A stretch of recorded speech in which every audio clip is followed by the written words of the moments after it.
Por supuesto, le pedí de hacer un seminario y intentó hacerlo, pero no pudo. Una especie de Liberty Fund para, con economistas de renombre, poner este tema sobre la mesa.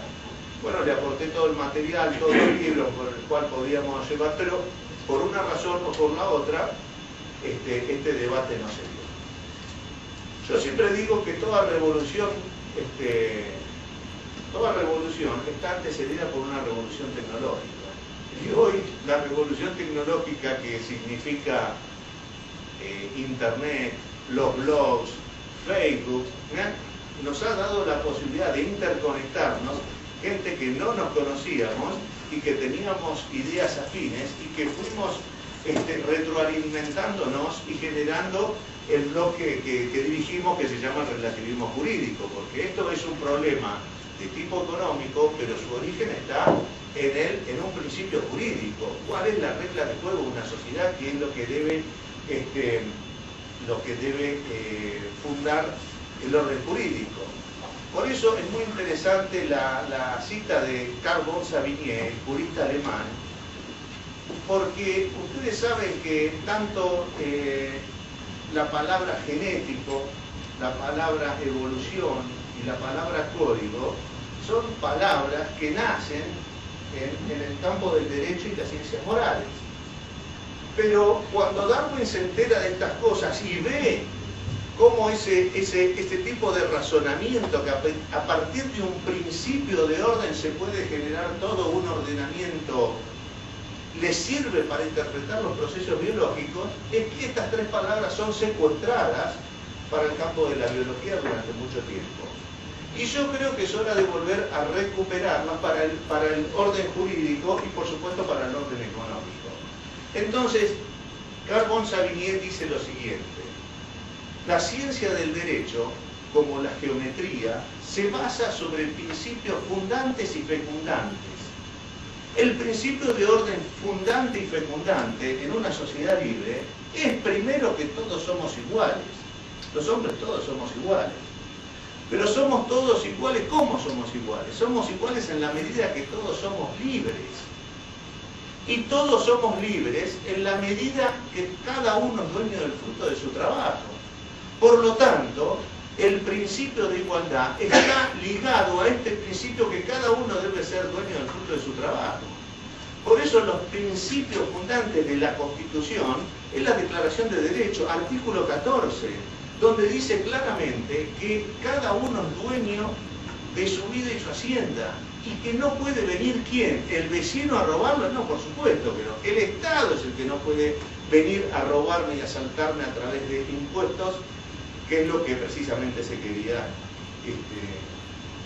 Por eso es que Alberdi, al ver toda la tragedia que significó Martin Wolf en su análisis ahora en el debate, dice que es hora de terminar con el sistema canónico neoclasista. Así lo llama él, canónico neoclasista. Está publicado en el blog de una nota que él hizo. Y es muy interesante porque Alberdi advierte que todo el andamiaje del ordenamiento legal de la Constitución del 53 y por supuesto de la Revolución de Mayo es puesto patas para arriba por el Código Civil. Y el Código Civil no es más que una versión civilizada del Código Canónico, donde vuelve a la propiedad antigua y al derecho antiguo. Por supuesto, la historia entonces de Argentina, la historia de Latinoamérica, no podía ser distinta a la de Roma. Un sinfín de situaciones conflictivas iban a derivar en un sinfín de guerras civiles hasta la agonía del Imperio Romano. ¿Y qué es lo que venimos viviendo en la Argentina? Un sinfín de guerras civiles y de conflictos que tiene a la sociedad de rodillas, porque, y que fíjense que las manifestaciones de violencia que se dan ya no se dan más por grupos armados, bandas que salen a luchar políticamente, porque han perdido el rumbo, no saben contra quién pelear. El neoliberalismo se devoró a la derecha y a la izquierda, pero a la derecha... No se puede interrumpir, Ana. Sí, el neoliberalismo es precisamente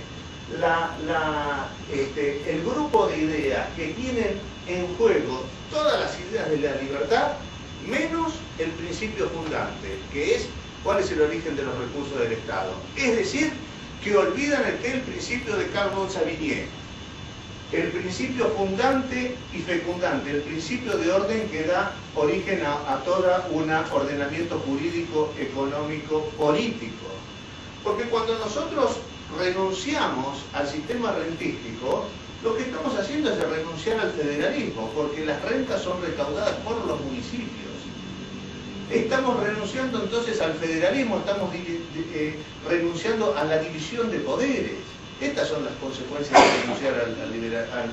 Estamos renunciando a las democracias, por eso no funcionan ni los partidos políticos y hay un desaliento brutal contra la democracia, que es peligrosísima. Porque estos ciclos tienen a la gente, lo llevan hacia su propia destrucción. Entonces a Henry George yo lo agarro porque me regalaron un libro, porque yo desconocía absolutamente quién era Henry George. Y cuando veo Progreso y Miseria, decía, ¿de dónde vendrán los próximos bárbaros? Preguntaba, y George respondía, repasad las afueras de las grandes ciudades y veréis las hordas acantonadas. Nosotros lo vemos todos los días, copan Buenos Aires, Rosario, Santa Fe, el centro de las grandes ciudades. Es gente desesperada, que hay una fuerza invisible que los está arrastrando a su propia destrucción. El sistema tributario que los hace pagar a ellos todo el costo, mientras los dueños de la tierra se enriquecen de una manera desmedida. Porque yo quiero decir que la sociedad rural le va a tener que hacer un monumento a Cristina y a su marido, porque nunca han ganado tanto como con esta gente. Sus propiedades, sea que tenga un lote acá en la otra cuadra de 10 por 20 o 10.000 hectáreas, donde sea, durante el gobierno de Cristina Kirchner se triplicaron, cuatriplicaron. En los 10 últimos años ya ha aumentado por 10 el valor de la tierra. Y sin trabajar, sin hacer nada para merecerlo. Y esto es un escándalo total, porque ¿de dónde sale esa riqueza? ¿Quién es el que genera esa riqueza? Los trabajadores, que viviendo en villas de cartón, tienen que trabajar 16 horas, como albañiles a la mañana, como sereno a la tarde, la mujer limpiando 5 casas para poder mantener la familia. Esos son los héroes de esta Argentina. Mientras a los otros, claro, hay una fuerza que los lleva para arriba y no saben qué es. Pero esto lo más interesante es esto, cómo se produce este fenómeno. Porque cuando partimos de una situación cero, o sea, volvemos al 2001, se cayó todo en el 2001, entonces volvimos a una situación cero. De pronto, la economía empieza a mejorar. Y con la mejora empieza a levantar el nivel de la propiedad, o sea, la tierra empieza a subir de precio, como una ola en el mar. Los economistas lo ven a esto como algo placentero, como efectivamente es cuando la ola viene, la primera ola, la primera parte de la ola, y a uno lo lleva para arriba, uno dice, uy, qué lindo, qué interesante. Pero la ola, entonces en la ola, con el aumento de ese valor de la tierra, la ola se va haciendo más alta, entonces los dueños de la tierra se van enriqueciendo cada vez más, no saben por qué, pero hay algo que los lleva violentamente para arriba. Pero esa fuerza es esta que está empujando para atrás y que lleva a los trabajadores a tener que trabajar cada vez más para poder mantener, porque cuando viene la renovación del alquiler, el alquiler se duplica y después cuando viene la segunda renovación se vuelve a duplicar y el salario se los devora.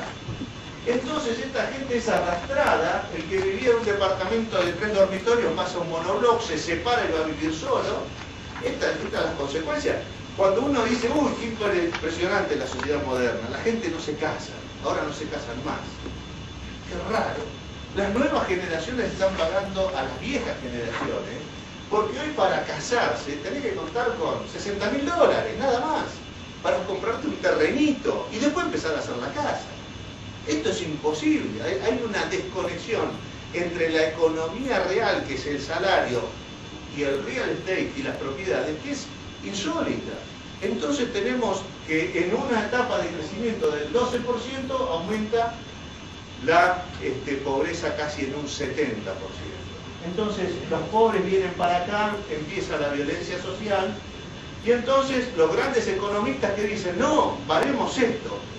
inyectemos más plata al sistema y entonces vamos a evitar que esas casas de 600.000 euros que se venden en Europa, porque yo quiero que se pongan en la situación de un europeo, porque lo que nos pasó a nosotros es nada frente a lo que le está pasando a los españoles. Los españoles por una casa que vale 60.000 euros se endeudaron por 600.000 euros. ¿Por qué? ¿Y porque el cemento y la cal aumentan de precio? No. ¿Qué es lo que hacer departamentos de cada vez más baratos por el avance de la tecnología? ¿Qué es lo que está aumentando? El valor de la tierra. Y les lleva por supuesto que también para analizar esto tenemos que analizar que hay alguien que acompaña esto y dar crédito, por supuesto, que genera un aumento violento del valor de las propiedades. Por eso es que cuando se toma la solución esta de invertir y hacer papel moneda por 700.000 millones de millones, son cifras inconmensurables, y creen que van a parar el asunto, es peor, porque toda esa plata va a parar ¿a dónde? Ustedes van con plata a un broker inmobiliario y dicen, che, ¿qué hago con esta plata? Y el broker le dice, no, mira, comprar departamentos ya está lleno de departamentos, están todos vacíos, ya no hay nadie que pueda pagar un alquiler por esto, porque los pobres ya se fueron a los barrios marginales o ya, y el que estaba en barrio marginal ya se fue a la villa y el que tiene suerte va a la villa, porque el que no tiene que dormir en los umbrales. Entonces, se produce toda una situación monstruosa y los que quieren solucionar inyectan más dinero. ¿A dónde va a parar ese dinero? A la tierra. Que hace que la ola, que era una ola de 2 metros, metro y medio, que iba a producir un ruido al romperse, se vaya a una ola de 7, 8 metros. Y entonces esto es lo que está pasando en este momento. Por eso la crisis española, la crisis americana, no para. Porque cuanto más plata le pongan, más plata va a ir, porque es lo que te indica cualquier broker. Te dice, andá a comprar tierra, que es lo único que sigue subiendo en forma escandalosa, es lo único seguro. Ahora, lo paradójico, los americanos que no pueden comprar tierra en Estados Unidos, o los australianos que no pueden comprar tierra en Estados Unidos porque en Estados Unidos funciona el sistema rentístico y en Australia, ¿qué hacen? Vienen a comprar tierra donde no existe el sistema rentístico y que se pueden apropiar de toda la renta pública. Entonces esto es un escándalo monstruoso. Y las soluciones que se han tomado a nivel global son peligrosísimas, porque está bien, sí, paramos el tsunami, acá lo paramos, pero lo que hicimos fue generar una ola de 3 metros que se transforma en una ola de 5. Y ahora sí, lo vamos a poder parar con más moneda, pintando más papel. ¿Alcanzarán las imprentas del mundo para generar tanta plata para seguir parando que esta ola termine rompiendo? Y yo creo que no, va a ser cada vez más difícil. Pero esa ola, estos siglos, lo peligroso es que en el medio hay gente como nosotros, que está arrastrado a situaciones desesperantes. Y esto es lo que se debe ver desde la ciencia económica.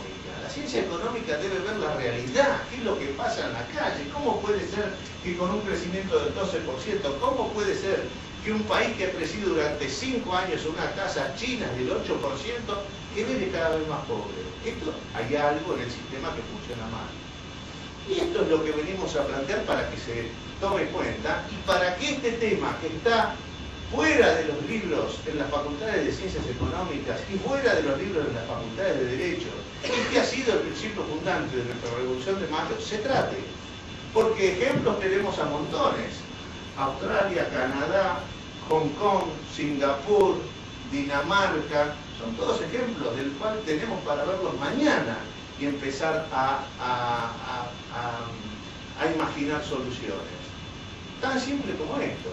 Entonces, lamentablemente yo veo que nuestra intelectualidad está en el mundo de las ideas, y el mundo de las ideas les hace ver visiones, como a el hidalgo Don Quijote, que era un tipo que tenía una biblioteca enorme, pero no podía distinguir la realidad de lo que él imaginaba. Entonces, esto es lo que está pasando con nuestros intelectuales en el campo de la economía, y esto nos ha transformado en un peligro total a nuestros economistas.